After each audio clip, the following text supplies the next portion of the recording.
pessoal. Estamos aqui com mais um episódio do podcast Fale Mais Sobre Isso, que nessa segunda temporada está falando do sofrimento humano. E hoje a gente vai falar de dependências comportamentais e de substâncias. Para tanto, a nossa convidada é a doutora Lívia Beraldo de Lima, médica psiquiatra pela Faculdade de Medicina do ABC, coordenadora da Enfermaria de Controle de Impulso do IPQ USP, Instituto de Psiquiatria da USP, psicoterapeuta, trainee da 14ª Turma de Formação de Analistas da SBPA e mestre em Ciências pela Faculdade de Medicina da USP.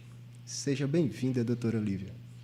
Olá, Lívia. Muito obrigada. Muito grato por ter aceito o nosso convite, né, por estar aqui com a gente nesse episódio. E eu acho assim, que uma boa maneira da gente começar seria perguntando assim, o que é que a gente pode chamar de dependência? Ou química ou comportamental. Como é que a gente define que uma pessoa é dependente quimicamente ou é dependente nessa perspectiva do comportamento? Primeiro, eu queria agradecer o convite de vocês. Acho que é um tema que é muito importante, que a gente tem discutido cada vez mais.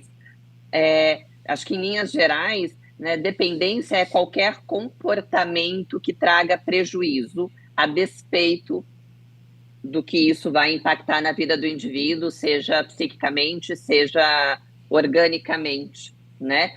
Além disso, de um comportamento prejudicial, um estreitamento cada vez mais de repertório.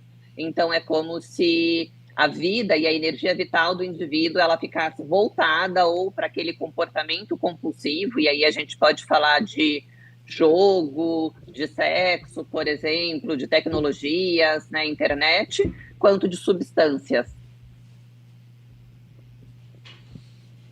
E aí, como é que, no caso, você é psiquiatra, não é isso?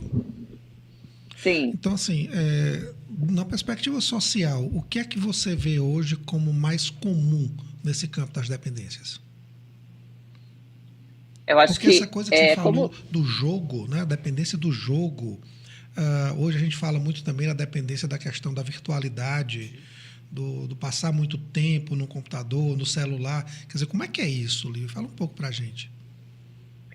Eu acho que todos os comportamentos, tanto de dependência química quanto comportamentos comportamentais, são padrões que estão cada vez mais, acho que em voga e cada vez mais estudados, Então, o meu doutorado vai ser sobre jogo patológico e o impacto no neurodesenvolvimento. Então, eu faço uma análise de neuroimagem. A gente tem visto aí, principalmente quando, desde que, vamos lá, no último século, o início da tecnologia, e a gente não tem como voltar atrás. Então, a gente vê Instagram, a gente vê os jogos online e outros tantos aí instrumentos. É inegável que tem um benefício importante, da tecnologia. Então, a gente está conseguindo fazer esse podcast, por exemplo, em estados diferentes. A gente consegue, hoje em dia, fazer atendimentos à distância. E mesmo no ensino, são ferramentas muito utilizadas, mas há cada vez mais um desenvolvimento de dependências comportamentais. E aí, nesse sentido, que a gente vê bastante de internet, principalmente, E a internet vem tanto do celular quanto desses jogos online. Isso não quer dizer que as dependências químicas, elas estão ficando para trás, A gente ainda tem um grande número aí, uma prevalência muito alta de dependências. Nos últimos estudos, por exemplo, um dado que tem chamado muito a atenção, que antigamente, há algumas décadas, a prevalência de homem com comportamento de dependência química era muito maior que mulheres, e essa diferença tem se igualado. Então, as mulheres elas têm usado cada vez mais substâncias, o que para a gente chama a atenção, Porque quando a gente fala de dependência química, e comportamental também, não dá, como tudo na vida, para a gente fazer uma receita de bolo. Então, eu tenho que entender quem é esse indivíduo que está desenvolvendo um comportamento dependente. Então, as peculiaridades da mulher são diferentes das peculiaridades que envolvem um homem adulto, que envolvem um adolescente. Então, isso tudo para a gente chama muito a atenção. Assim, e puxando para o nosso lado da psicologia analítica, assim, você vê alguma dinâmica que a gente possa falar aqui, intrapsíquica, que possa, não que se repita ipsilítis, mas que dê algum caminho para essa compulsividade que a gente vê na questão da dependência? Tá. Acho que tem uma coisa, né, assim, se a gente for primeiro analisar dependência química e dependência comportamental. Os dependentes químicos, né, de substâncias, eles iniciam o uso de substâncias muito mais cedo do que os dependentes comportamentais, tá? Uma coisa que chama muito a atenção para a gente, se a gente for analisar aí no campo da psicologia analítica, é que ambos, né, os indivíduos, eles vão desenvolvendo uma persona, né, para dar conta disso. Normalmente, se a gente for pegar aí, né, vou pegar um pouquinho do jogo patológico, o indivíduo ele começa a jogar e ele vai começar a ter problema aproximadamente 5 a 10 anos depois que ele começa a jogar. Então, ele vai estruturando sua vida em cima de uma persona, né? Então, quando isso rompe, para a gente, aí a gente fala que é de uma psique que está muito em sofrimento. Em relação à dinâmica, eu lembro muito para os dois públicos, né, daquele artigo da Iraci, que fala sobre as dinâmicas, né? Então, que a gente primeiro precisa aprender a ser cuidado para depois aprender a cuidar, tá? Sim. Isso a gente não tem bem estruturado nos dependentes de uma forma geral, né? A gente tem uma ferida matriarcal muito importante e um patriarcal muito rígido. Por isso que é tão difícil que eles mudem de comportamento, né? Essa dificuldade de sair da regra, que é uma regra para eles. Sim. Né? Eu estava até lendo um pouco antes, procurando algumas coisas sobre compulsividade na obra de Jung, né? E ele fala muito assim na perspectiva da projeção, né? Ou seja, de uma projeção do indivíduo sobre aquela atividade ou sobre aquela ou o objeto, né, que ele está dependente. A gente pode pensar assim que uma vez trazendo essa projeção para a consciência, isso vai aliviar um pouco a dependência? Acho que depende de como a gente pode fazer isso, né? Assim, para Jung, ele entende que a dependência ela representa, né, a estagnação de um processo de desenvolvimento, pois trata-se, né, de uma repetição de um padrão, de um comportamento em que não há elaboração, né? É o comportamento em si. Se a gente for pensar no uso de substâncias, o uso de substâncias ele acontece desde que o mundo é mundo, né? A gente estava conversando um pouquinho antes, eu falei de Noé, Sim. que ficou embriagado. Nem todo mundo que usa a substância vai desenvolver algum tipo de dependência, da mesma forma como quem joga, nem todo mundo vai desenvolver, né, o transtorno por jogo patológico. Sim. Eu diria que aqueles que desenvolvem, né, algum tipo de transtorno são aqueles que principalmente não conseguem elaborar e que a droga ou o comportamento compulsivo ele vira o processo em si, Sim. né? É como se ficasse o fim. O comportamento ele é o que rege o desenvolvimento do indivíduo. Tanto que, para a gente poder fazer o trabalho terapêutico, né, a gente fala que uma das coisas mais importantes do trabalho terapêutico, tanto com farmacodependentes quanto, né, dependência comportamental, é a gente conseguir retomar esse processo de individuação e conseguir fazer com que o indivíduo volte para si, né, e desenvolva, e olhe para o ego, do seu self mesmo, e não para a persona criada. Sim. O que é libertador, mas ao mesmo tempo exige muito cuidado, porque a partir do momento em que a gente pensa que ele foi estruturando uma vida, né, em torno de uma persona, se eu tiro isso de uma vez, né, a gente pode aí ter um rompimento muito grande, não à toa as taxas de suicídio em pacientes dependentes, de uma forma geral, elas são muito altas. Lívia, comenta um pouco mais sobre essa coisa da estruturação da persona da vida do sujeito. Como é que é isso? Eu acho que caberia até a gente dar uma explicação para o público que não está não é íntimo da psicologia analítica, desse conceito de persona. Eu acho que você podia até dizer de uma forma rápida o que é que significa persona quando ela está falando de persona, né? Exatamente, assim, por isso que eu quero que ela coloque assim, o que é essa vida estruturada em torno de uma persona, como você está colocando, que leva aí o sujeito, ao longo de algum tempo, a realmente se tornar dependente. Eu uso bastante, o filme, tá bom, né? O filme do Máscara.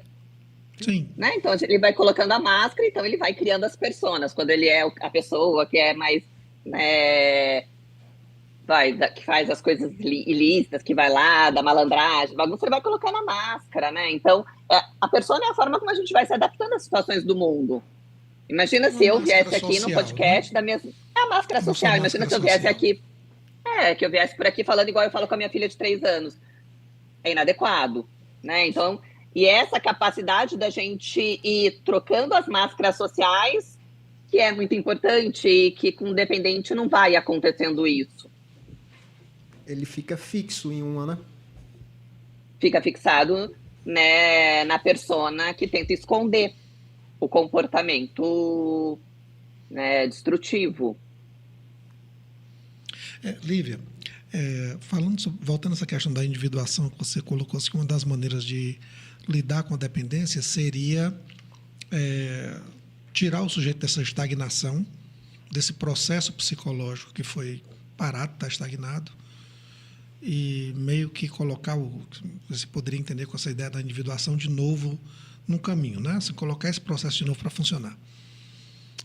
O David Le Breton, que é um escritor, um sociólogo, ele publicou já há alguns anos um livro chamado Desaparecer de Si, falando sobre processos de anulação de si mesmo na modernidade, na contemporaneidade. Ele fala do suicídio, fala da fuga para o mundo virtual, fala do uso de drogas, do jogo e tudo mais. Como é que você vê essa questão do dependente em confronto com essa ideia da anulação de si mesmo?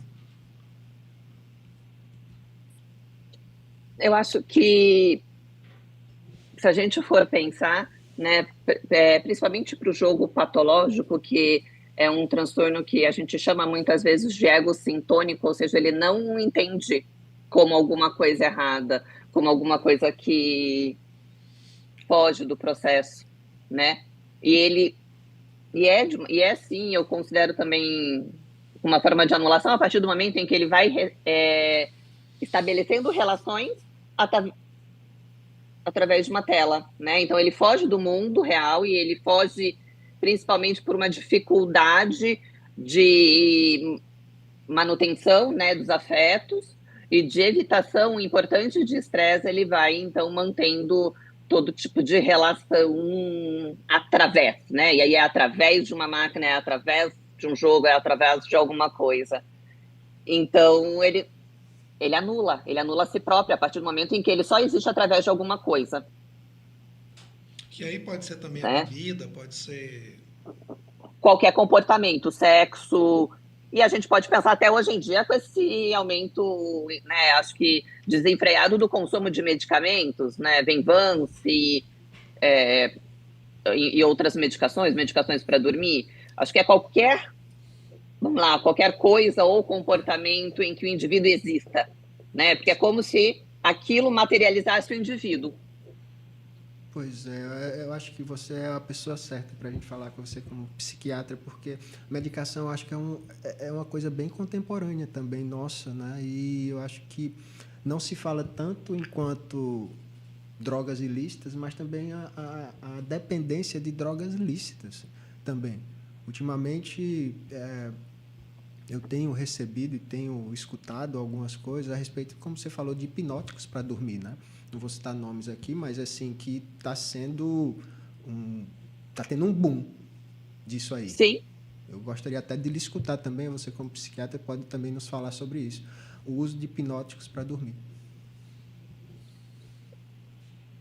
Eu acho que quando a gente fala de drogas lícitas, né, eu acho que são as mais difíceis da gente conseguir abordar e da gente conseguir tratar a partir do momento em que elas são regulamentadas socialmente, né? Então, por exemplo, medicações para dormir, ou, por exemplo, até o uso de álcool. Muito difícil a gente escuta alguém que pergunte para um idoso se bebe, se ele usa alguma coisa, né? Então, a gente tem algumas questões sociais, aí a gente esbarra em algumas questões sociais.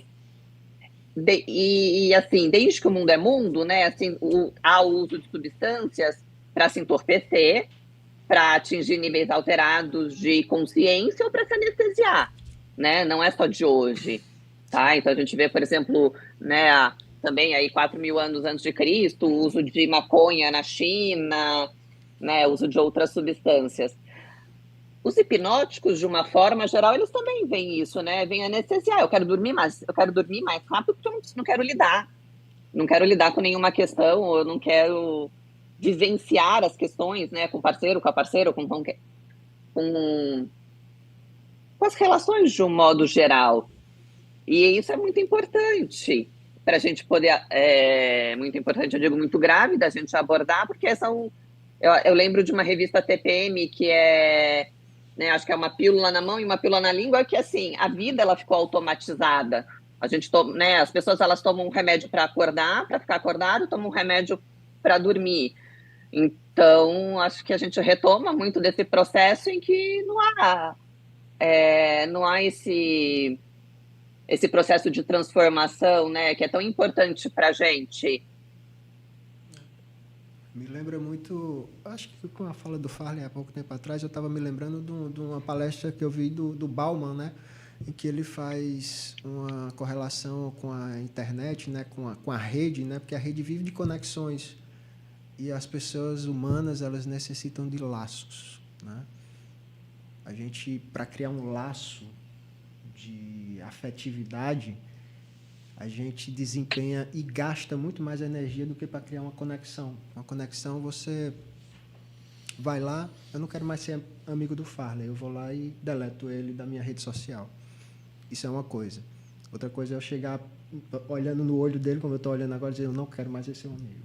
Ou seja, é uma diferença muito grande. Então, essa rapidez... Engraçado que isso aí foi o tema de um filme do ano passado, aquele Os Banshees de Inisherin, né? Eu não sei. Não sei se você viu, Lívia. Não. Vou até procurar, porque eles vivem numa ilha, ali pela Inglaterra, Irlanda, e de uma hora para outra um decide que não quer ser mais amigo do outro e gera toda uma crise existencial. O cara não aceita, é uma confusão. Pois eu trouxe esse ponto para falar exatamente dessa rapidez. Eu acho que é essa rapidez que as pessoas precisam, e que talvez a droga lícita, quanto a ilícita também, de você acordar, tomar, não, preciso dormir, eu tenho que dormir, toma um hipnótico, dormir.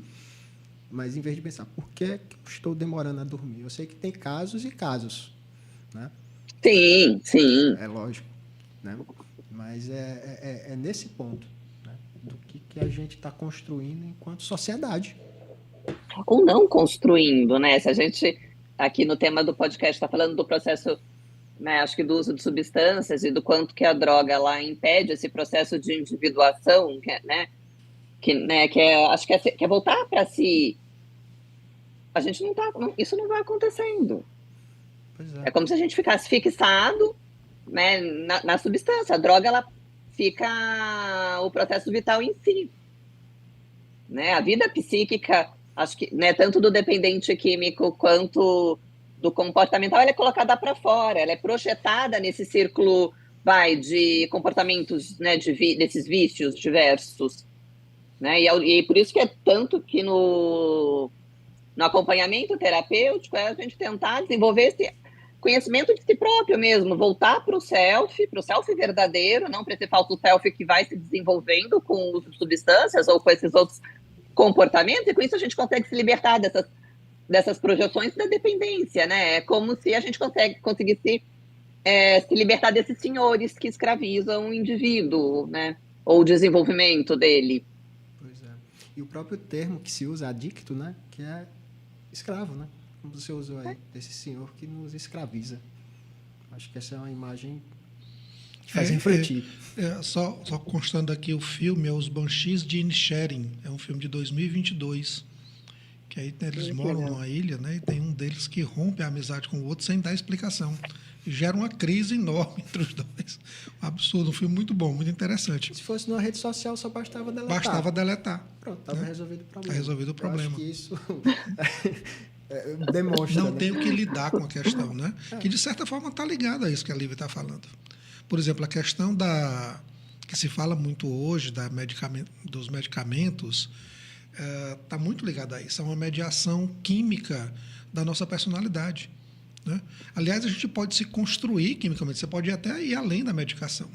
Você pode mudar a sua aparência, você pode trocar a cor do seu olho, você pode mudar quanta coisa a partir de uma química, da sua personalidade, pode modular a sua personalidade, ficar mais alegre. Quer dizer, quantas pessoas hoje, por exemplo, tomam antidepressivos sem ter nenhum diagnóstico de depressão?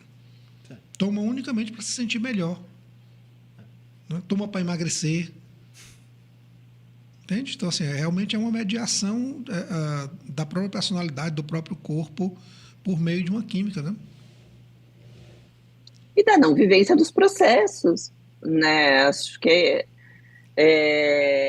uma coisa que é muito importante, acho que em todas as sociedades, e que a gente, por exemplo, viu um pouco disso na pandemia, mas é que a ausência dos rituais. Os rituais são importantes, né?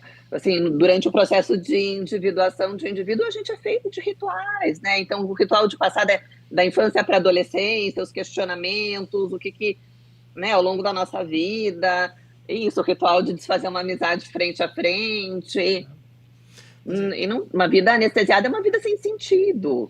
Pois é, já que você É falou uma vida ritual, muito esvaziada. Esse era um tema que eu queria trazer também, né, para a gente, que é basicamente aquele livro do Zóia, Nascer Não Basta, né, que ele fala exatamente da iniciação sem rituais. As pessoas são iniciadas sem ter um ritual por trás que segura a experiência, né? Que dê um significado à experiência. Eu acho que uma das coisas belas que ele fala nesse livro é que ele diz que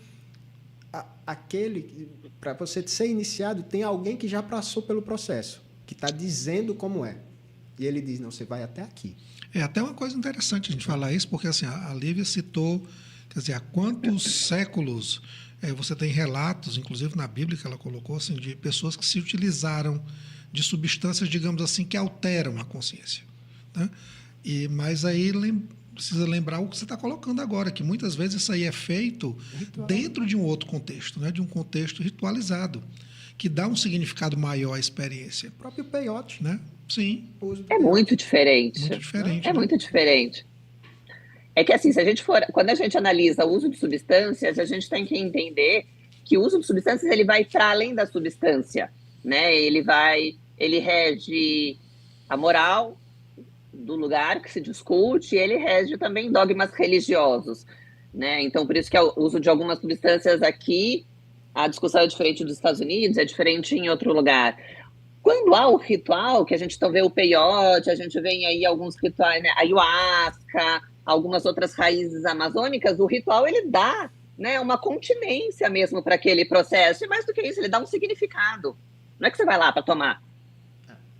Né? Há uma preparação, né? É como, acho que se fosse isso, né? Como um microprocesso de individuação, assim, você vai, qual que é a função, então você vai passar por isso, é assim, não é uma experiência jogada, né? Acho que no vazio. Pois é, e tem começo. Uma experiência que é, assim, pois é, e ela é cheia de significado. Isso.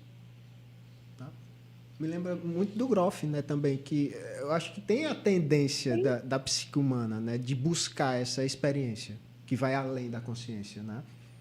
Sim, brincadeiras infantis, né? Se a gente for pensar quando faz acho que se a gente for fazer uma pesquisa de uso de substâncias, desde brincadeiras infantis, de testar limites, essa coisa da adrenalina, ou uso das substâncias nos rituais, é para testar limite e para transcender um pouco a consciência, é para ter um estado alterado de consciência.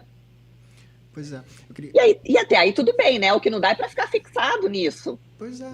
É exatamente a falta do limite. Daquela coisa da pessoa, ou vou dizer, não estou me lembrando da palavra, mas do instrutor, do xamã, que diga, não, é só até aqui. A experiência vai até aqui e acaba.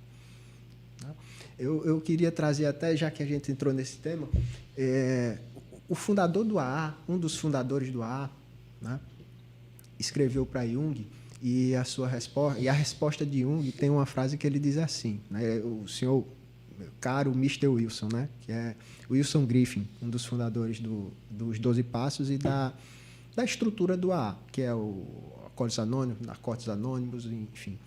Ele diz assim, sua ansiedade por álcool corresponde, no nível mais baixo, à sede espiritual do ser humano pela totalidade.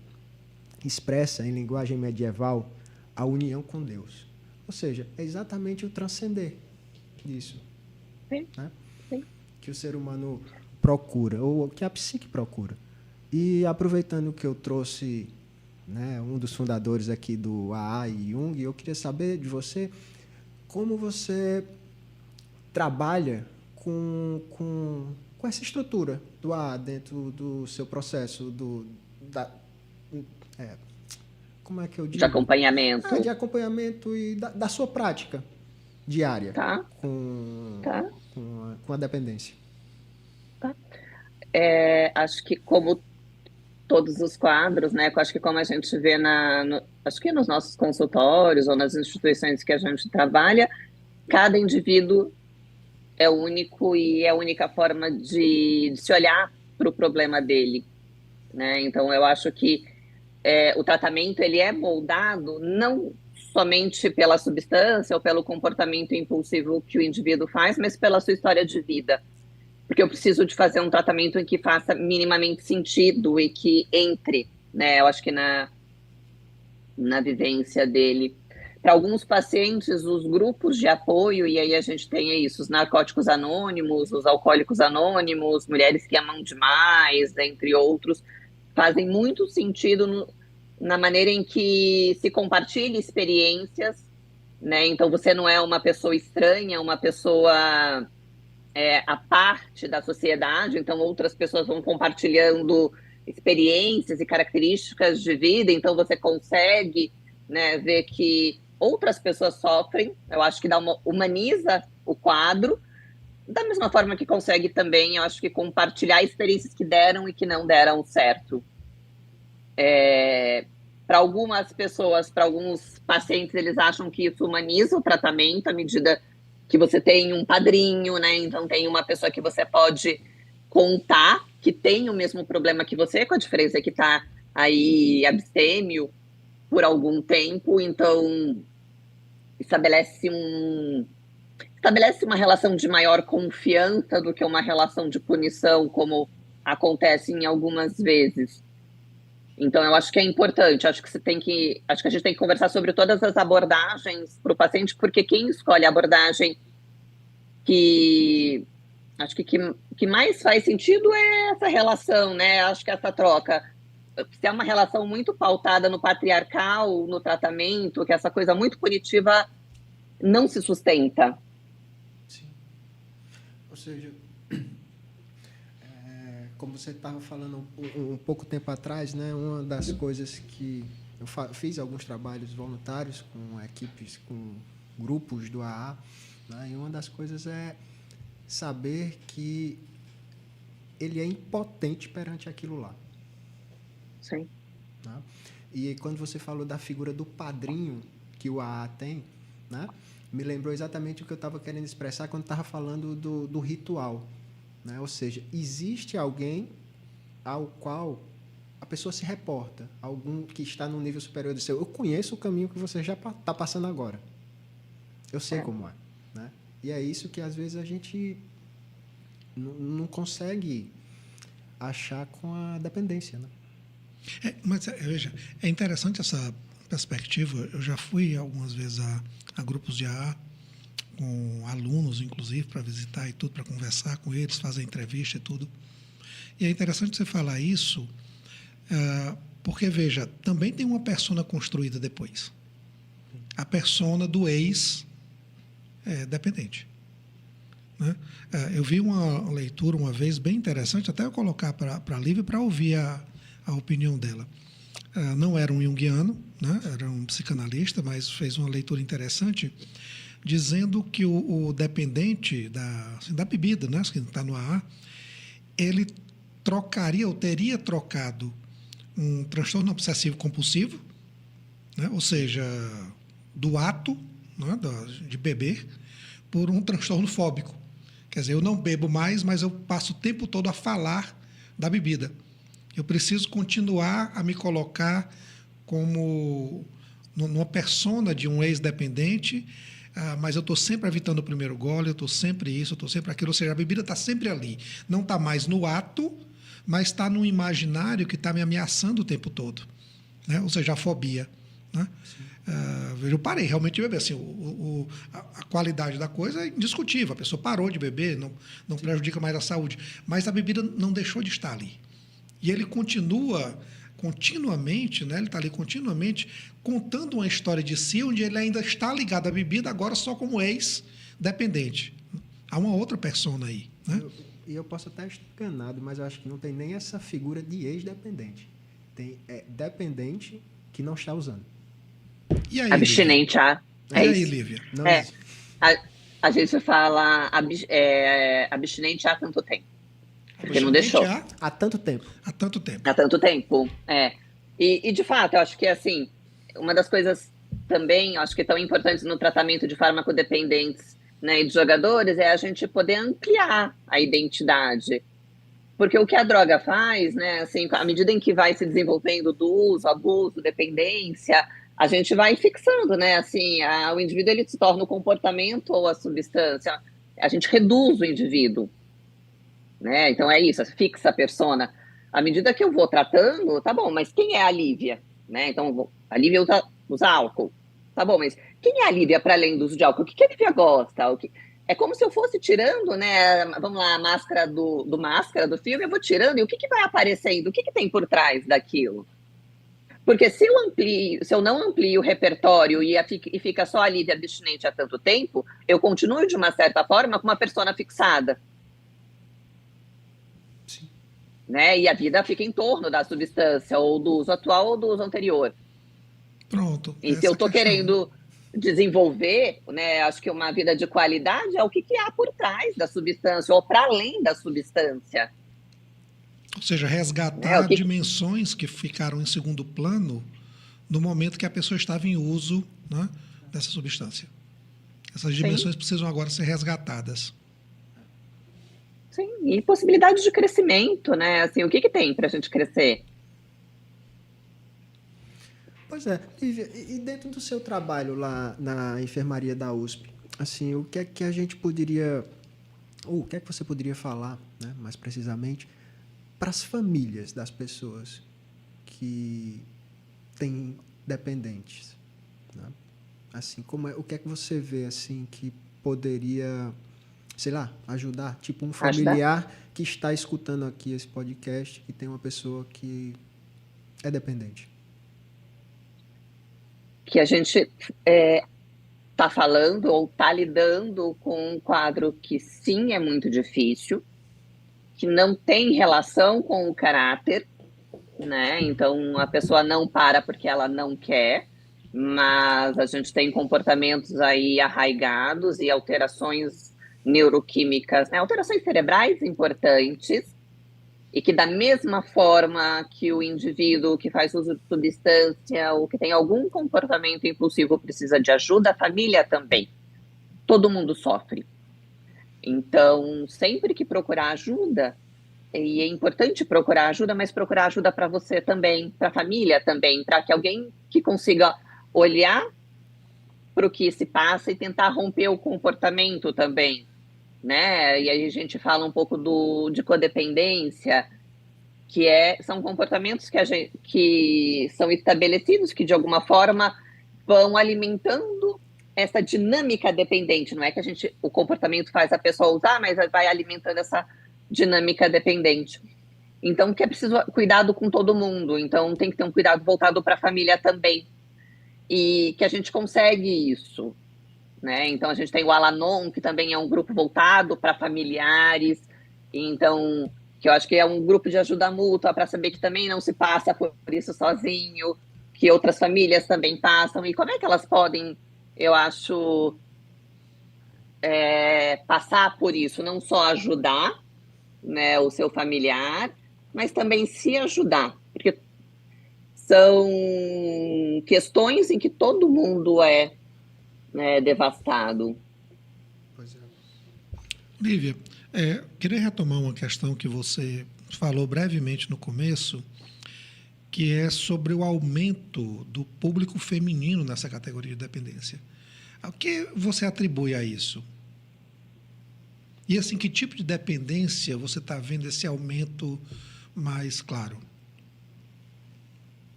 Acho que a gente tem alguns fatores quando a gente aborda a dependência na mulher. A gente tem, vamos lá, um fator que é muito importante, que é a pressão social na mulher por um corpo ideal e real, né? Assim, pelo I ao quadrado. Então, a busca pelo corpo perfeito, né, que não existe. Então, isso leva principalmente as mulheres a consumirem estimulantes, então anfetamínicos, cocaína, né, substâncias que tirem o apetite.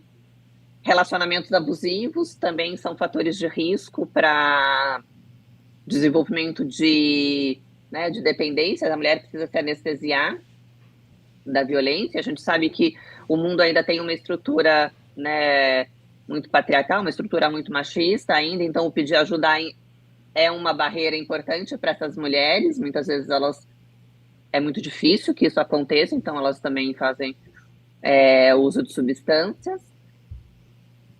E acho que tem uma coisa de que, no que a gente fala, né, da mulher ocupar os mesmos espaços que o homem, de tudo que a mulher é capaz, acho que se ampara menos e a gente humaniza pouco essas meninas que estão crescendo, essas mulheres que estão crescendo, e elas vão entendendo que tem que fazer o mesmo comportamento em né, nas rodas. Então, principalmente álcool e essas outras substâncias têm crescido bastante entre as mulheres. Realmente é um tópico bem interessante, né? A gente pensar nisso.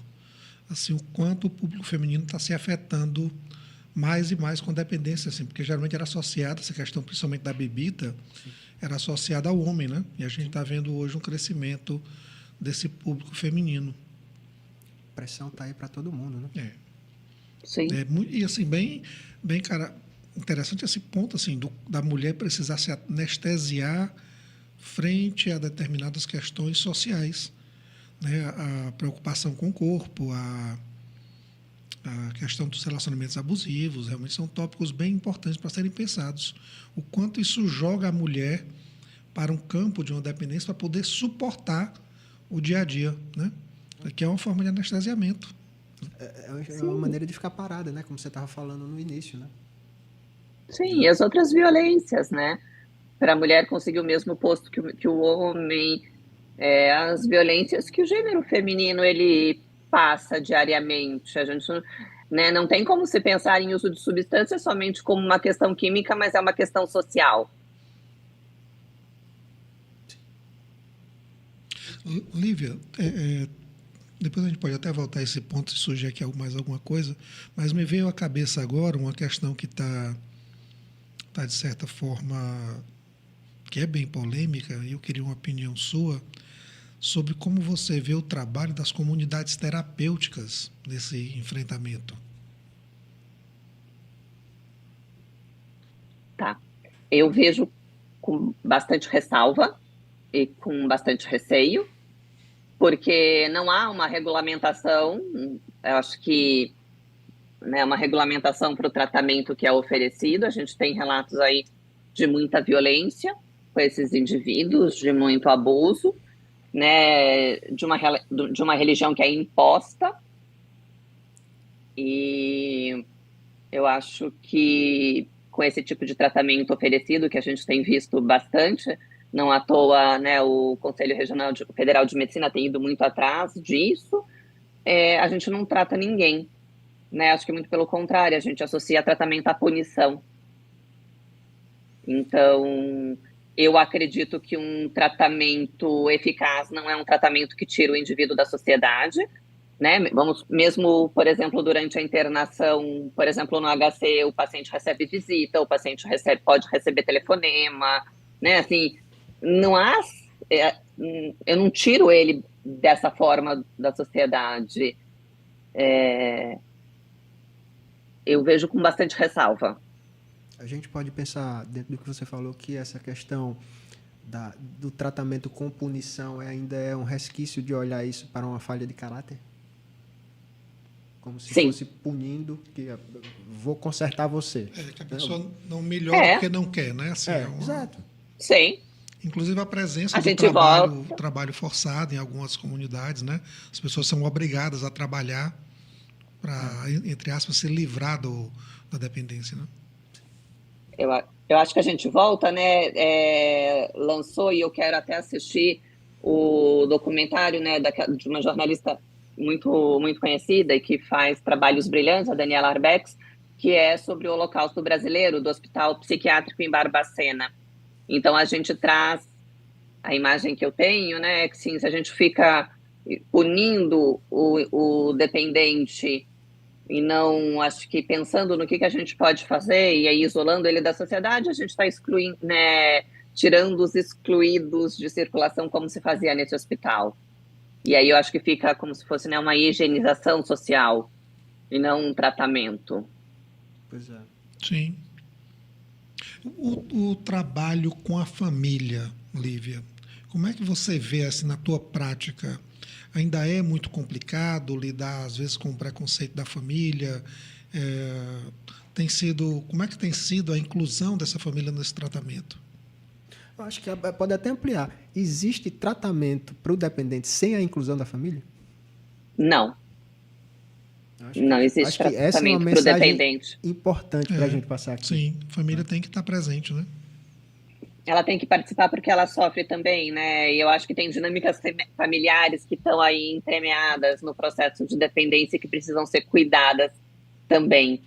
Não existe tratamento para nenhum tipo de dependência que ocorra somente com o indivíduo ou que seja médico-centrado, né? O tratamento ele tem que ser multidisciplinar, então tem que ter terapia de grupo, tem que ter acompanhamento para a família, terapêutico.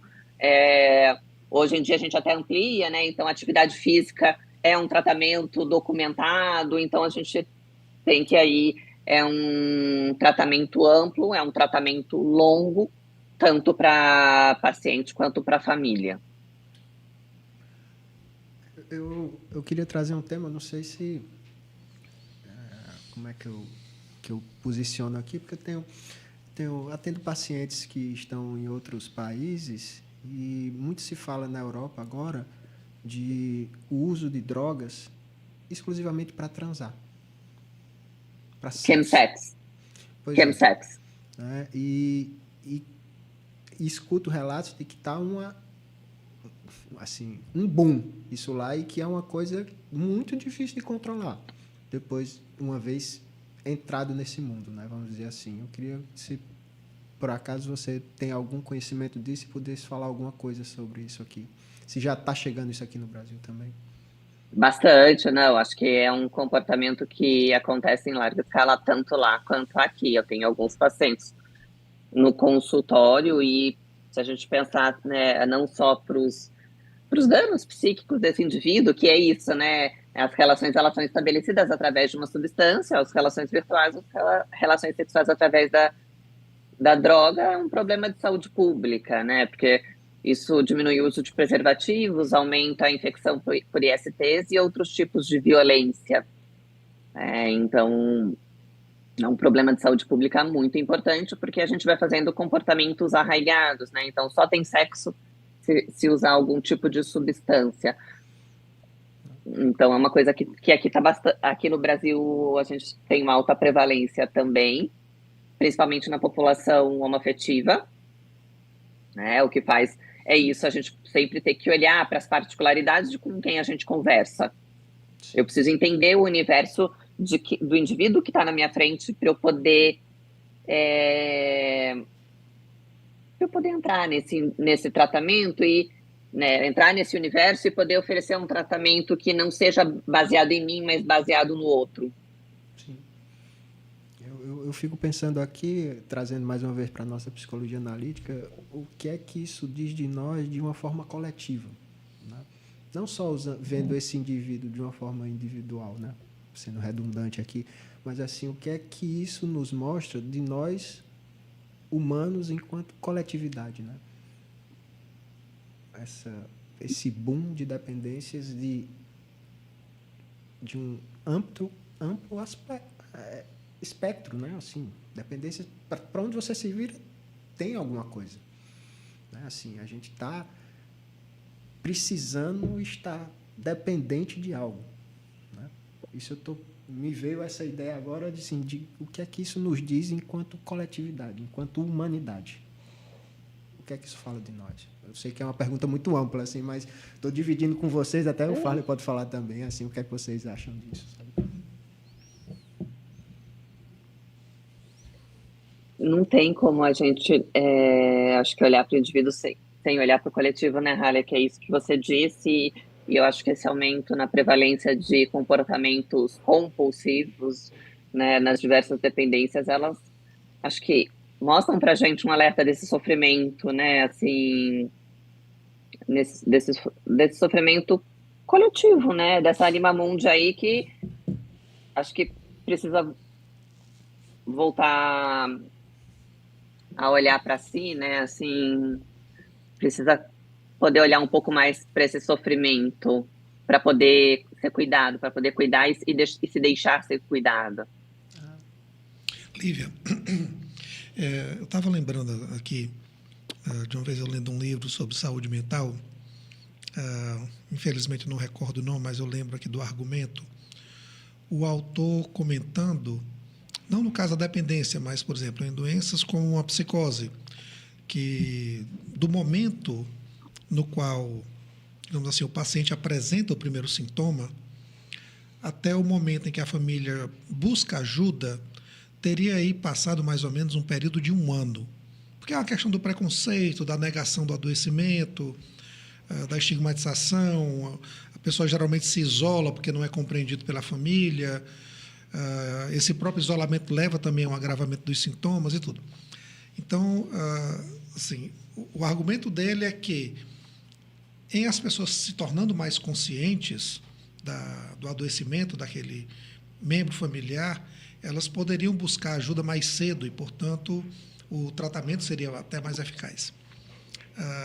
Sim. E aí eu pensando, nesse caso, por exemplo, do adolescente, que a gente sabe que pelo menos na questão da bebida alcoólica, cada vez mais se entra mais cedo nesse mundo, por conta até da questão da socialização no período da adolescência, e também no jogo, na virtualidade, adolescentes que passam, às vezes, vão dormir de madrugada jogando um jogo online, ou passam tempo demais no celular, enfim. Como é que a família pode agir nesses casos? Quer dizer, como é que ela pode reconhecer, como é que ela pode lidar com esse adolescente? Existe uma maneira de, sei lá, naturalmente deve existir, de orientar ou de lidar com esse adolescente com relação a esse comportamento, esse comportamento de risco? Como reconhecer esse adolescente que está começando a assumir o comportamento de risco e o que a família fazer com isso? Tá. Como é que a gente pode, acho que ficar mais atento? É aquele, acho que adolescente que vai abrindo mão cada vez mais dos contatos sociais, de encontrar amigos, né? Vai diminuindo o seu repertório, vai abrindo mão não só de contatos sociais, mas de outros afazeres em função do jogo, vai alterando sua rotina e acho que é abrindo mão do mundo, né? Como se o mundo ao redor da tela ele ficasse meio cinza, meio, acho que perdesse a cor e a única coisa que fica colorido é a tela, tá? Eu acho que isso chama bastante atenção, né? Leva o celular, né? Então eu estou conversando, eu estou tendo uma refeição, eu fico lá digitando o tempo todo, eu vou abrindo mão desses contatos. Eu acho que a primeira coisa que você citou, né, Farley, que é uma das coisas mais importantes é a educação. É esse contato, eu acho que genuíno e próximo durante o processo de educação. Né? E que esse processo de educação, ele é dentro de casa, ele é na escola, né? Então, acho que uma coisa que a gente tem que sempre orientar os pais que em casa é tão importante quanto fora, então não dá para eu delegar só para o outro orientar. E muito a gente pensa em comportamento espelho, né? Assim, se eu também sou um pai que só fico no celular, meu filho entende que isso é normal. Sim. Então, essas relações, elas precisam ser verdadeiras, elas precisam ser genuínas em casa. Eu posso até não ficar muito tempo em casa, mas quando eu fico, eu tenho que estar 100% no que eu estou fazendo. Presença, né? Né? Não tem educação sem presença, né? Me veio isso Não agora. existe. Ou seja, Não a família tem existe. que estar presente, né? Acho que isso também é uma mensagem que a gente tem que... boa pra gente passar aqui. Da presença, né? Presente por inteiro, né? Exato. Né? Não de corpo presente. Pois é. não conectado, né? Como usando a metáfora lá do Bauman, né? Sim. Ou seja, mas você está presente com um laço, assim. Quais são os laços que você tem com sua família? Quais são os laços que você tem com essas pessoas que estão à sua volta, né? E para isso exige presença. No teu trabalho, tu atende adolescentes também, Lívia? Atendo em consultório, eu atendo adolescentes. No Hospital das Clínicas, a gente atende assim, a partir de 17 anos. Né? Na minha enfermaria, existe a enfermaria infantil, mas no HC eu atendo a partir dos 17 e 18 anos. O que é mais, assim, comum que você tem visto na sua experiência? Não só assim em termos de uma patologia específica, de um transtorno específico, mas assim, no relato desses jovens. Algo que tenha te chamado a atenção, até pensando nesse tema que a gente já conversou, da questão da relação com a sociedade, com a cultura? Acho que nos atendimentos de adolescentes, né, eles não fazem parte da maioria dos meus atendimentos, mas eu acho que principalmente essas relações pouco estabelecidas, né, e aí eu lembro um pouco do livro do I Ching, né, assim, dessas retificações de relacionamentos, o pai não faz o papel do pai, a mãe não faz o papel da mãe, esses papéis que ficam muito indefinidos, né, e muito pouco, eu acho que organizados, né, eu acho que assim é para além, acho que são questões principalmente relacionais desde a infância, da estrutura dessa família, né, e de uma ausência para o fármaco dependente, uma ausência mais, uma maior dificuldade de colocar limites dessa família, do jogador patológico, mais questões de autoestima, dessa dificuldade de lidar com esses sentimentos de frustração, com esses afetos de uma forma geral. Você citou um livro, Sting, o autor? I Ching. Qual é o nome do livro? O livro das transformações. O livro das transformações. Sim. Ah, tá, o Xing. Que eu não tinha entendido bem. Tudo bem. E aí? Boas questões. Boas questões. Como é que a gente pode começar a se encaminhar aqui para ir para o fechamento dessa nossa conversa? O que é que você nos sugere, Lívia? Assim, o que foi que a gente... Algum tema, né, que você gostaria de ter falado, que nós não tocamos? A gente sempre deixa essa pergunta aberta. Para o final, assim, deixa em aberto. O que é que a gente deveria ter falado e não falou a respeito de dependência? Acho que cabe um podcast sobre o universo feminino e as dependências de um modo geral. Pois é. O que é que seria, digamos assim, o grande ponto desse campo, Lívia? Acho que as particularidades que levam, né, ao desenvolvimento de dependências na mulher, elas são diferentes. A ação das drogas no organismo da mulher é diferente e o tratamento ele precisa ser individualizado. A gente precisa abordar questões do feminino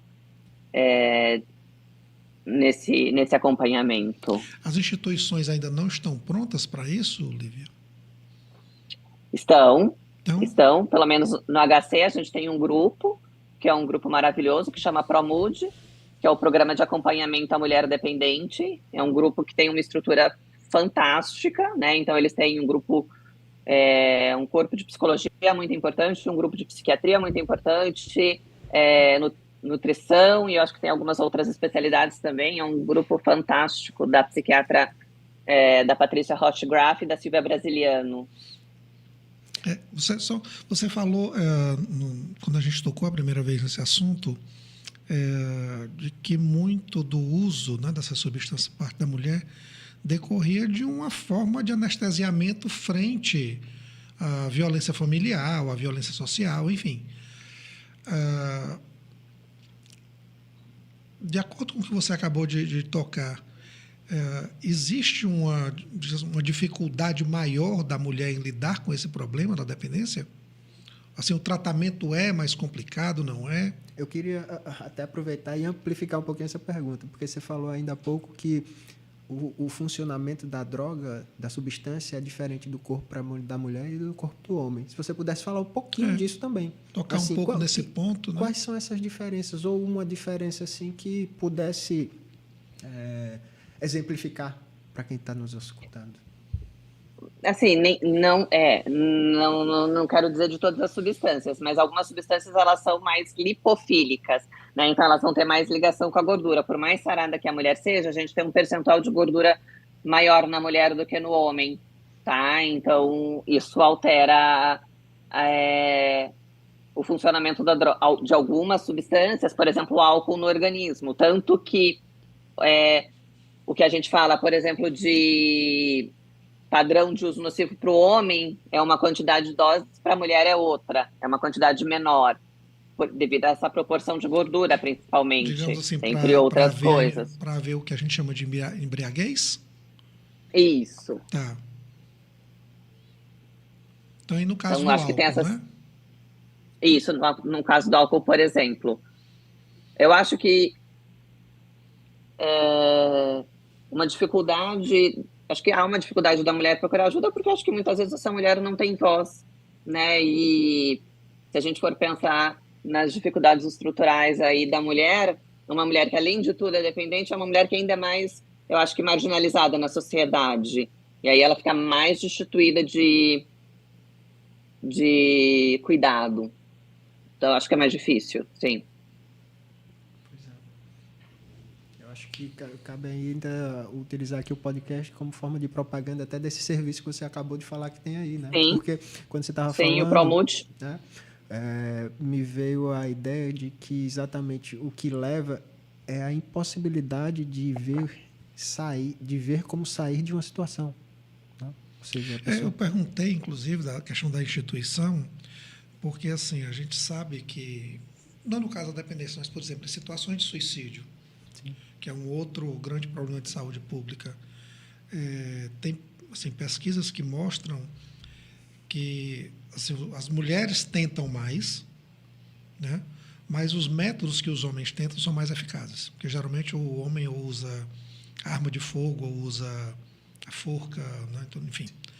Enquanto as mulheres, às vezes, consomem alguma substância, tomam remédio, então são métodos menos eficazes. Mas também dizem que essas mesmas mulheres, quando chegam no hospital, numa UPA, para serem atendidas, a própria equipe, muitas vezes, tem um preconceito. Ela desvaloriza, né, aquele sofrimento como sendo, tá aí, não vai dar em nada.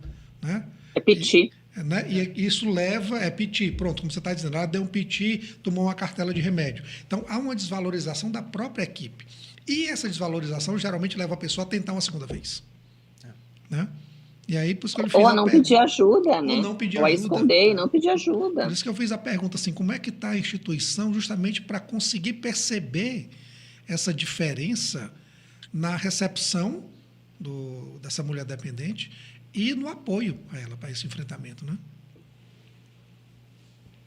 É que eu acho que no HC, né, com o ProMude, eu acho que isso é mais difundido, né? Então, mais de uma forma geral, na saúde mental, acho que a gente tem um trabalho importante, aí, um caminho importante para ser percorrido, tanto para a dependência química de uma forma geral, como na mulher.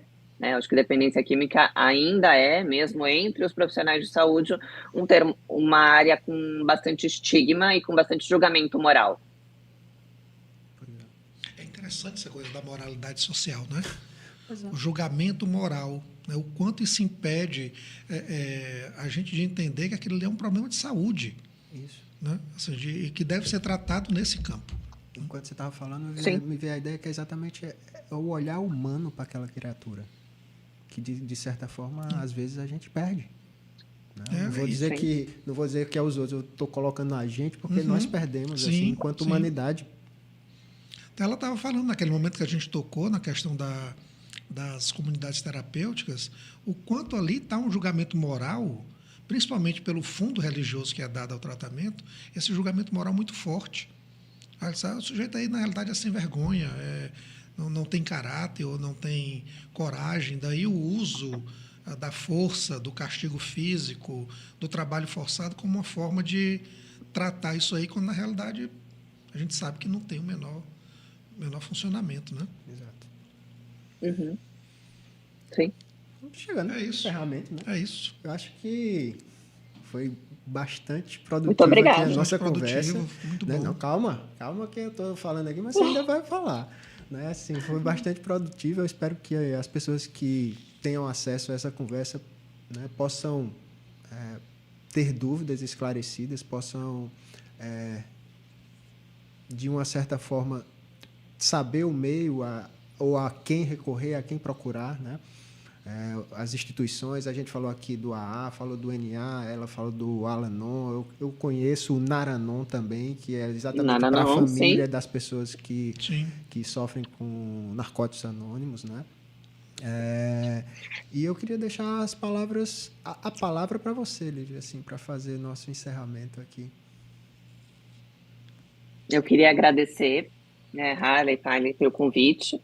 É um tema que eu sou apaixonada e que eu acho que é muito importante a gente poder oferecer um cuidado digno, né? Poder humanizar não só os arquétipos, mas o indivíduo que está na nossa frente, independente do que ele tem. Né? Acho que julgamento moral a gente deixa em casa para a gente poder dar um melhor tratamento e acho que poder ajudar o paciente, né? Acho que num processo de transformação de vida. Muito bom. Isso aí. Lívia, muito grato mais uma vez por ter aceito o nosso convite. Espero aí, como você sugeriu, que em algum momento a gente se reencontre para falar especificamente dessa questão do feminino e do uso das substâncias. Com certeza vai dar uma excelente conversa. Novas temporadas virão, né? Novas temporadas virão. Obrigado, Lívia. Um abraço. Obrigada. Um abraço. Valeu. Tchau, tchau.